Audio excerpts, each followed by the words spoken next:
Hi అండి, అందరికీ నమస్తే. ఎలా ఉన్నారు? బాగున్నారా అండి? రేషన్ బియ్యం అండ్ క్యారెట్తో స్వీట్ చేస్తున్నాను. చాలా బాగుంటుంది.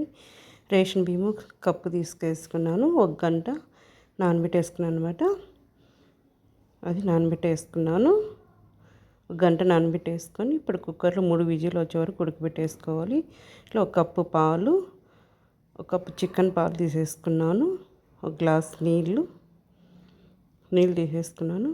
నెయ్యి కొంచెం వేస్తాం కదా స్వీట్కి. ఇది బాదం, ద్రాక్ష 2, ఇది చక్కెర. స్వీట్ తక్కువైతే మనకి స్వీట్ సరిపోతే ఒక కప్పు తీసుకోవచ్చు. ఎక్కువ స్వీట్ కావాలంటే 2.5 కప్పు తీసుకోవచ్చు. ఒక cup carrot and elaichi powder.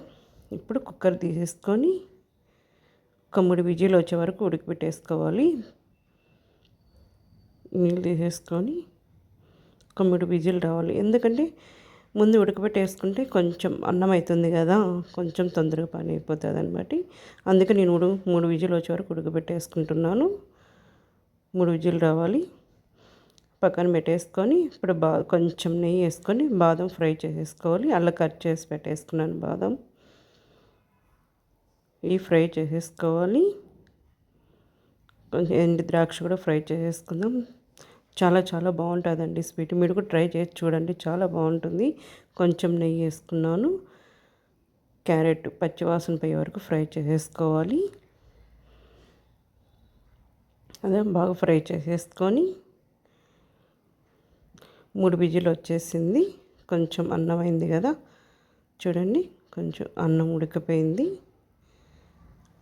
3 whistle ఇప్పుడు చూడండి ఉడికిపోయింది అనమాట. ఇప్పుడు పాలు వేసుకుందాం. పాలు తీసేసుకున్నాను. బాగా ఉడకాలి. అసలు అన్నం మెతుకు అనేది కనపడకూడదు. బాగా మెత్తగా ఉడికిపోవాలి. మనం సంగటికి ఎలా ఉడికించుకుంటామో అలా అన్నము బాగా మెత్తగా ఉడికినాక ఇప్పుడు ఉడికిపోయింది. చూడండి కొంచెం ఉడికింది. ఇప్పుడు క్యారెట్ వేసేసుకుందాం. క్యారెట్ కూడా ఉడికిపోవాలి బాగా. క్యారెట్ వేసేసుకొని బాగా తిప్పేసుకోవాలి. అదే చెప్తున్నాను కదా, స్వీట్ తక్కువ తినేది ఒక కప్పు, ఎక్కువ తినేవాళ్ళైతే 1.5 కప్పు వేసుకోవచ్చు. మేము తక్కువ తింటాం కాబట్టి 1 కప్పు వేసేసుకున్నాను స్వీటు. ఎందుకంటే క్యారెట్లో కూడా కొంచెం స్వీట్ ఉంటుంది కాబట్టి నేను 1 కప్పు వేసుకున్నాను. ఎక్కువ తినేవాళ్ళైతే 1.5 కప్పు అయినా వేసుకోవచ్చు, మన ఇష్టం అది. ఉడికిపోయింది, కొంచెం చిక్కగా అయింది. మళ్ళీ పాలు పోసేసుకుందాం. అది అన్నం అనేది బాగా మెత్తగా ఉడికిపోవాలి కదా. మళ్ళీ సగం కప్పు పాలు వేసేస్తున్నాను. బాగా మెత్తగా అయిపోవాలి. చూడండి అన్నం మెత్తగా అనేది కనిపించకూడదు, మన రవ్వగా అయిపోవాలి అన్నం అంతా బాగా. ఇంతలోపు క్యారెట్ కూడా ఉడికిపోతుంది కాబట్టి ఇప్పుడు ఇలాచీ పౌడర్ బాగా కలిదిప్పేసుకొని బాగా కలిదిప్పేసుకున్నాను.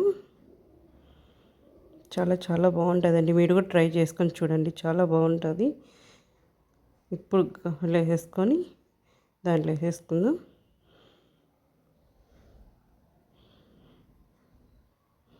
దానిపైన కొంచెం నెయ్యి వేసేసుకొని, 1 స్పూన్ నెయ్యి. మనం ఎక్కువ కావాలంటే ఎక్కువైనా వేసుకోవచ్చు. నెయ్యి తక్కువ తినితే కొంచెం వేసుకోవచ్చు, 1 స్పూను. బాగుందా అంతా? ఇప్పుడు నెయ్యి వేసేసుకొని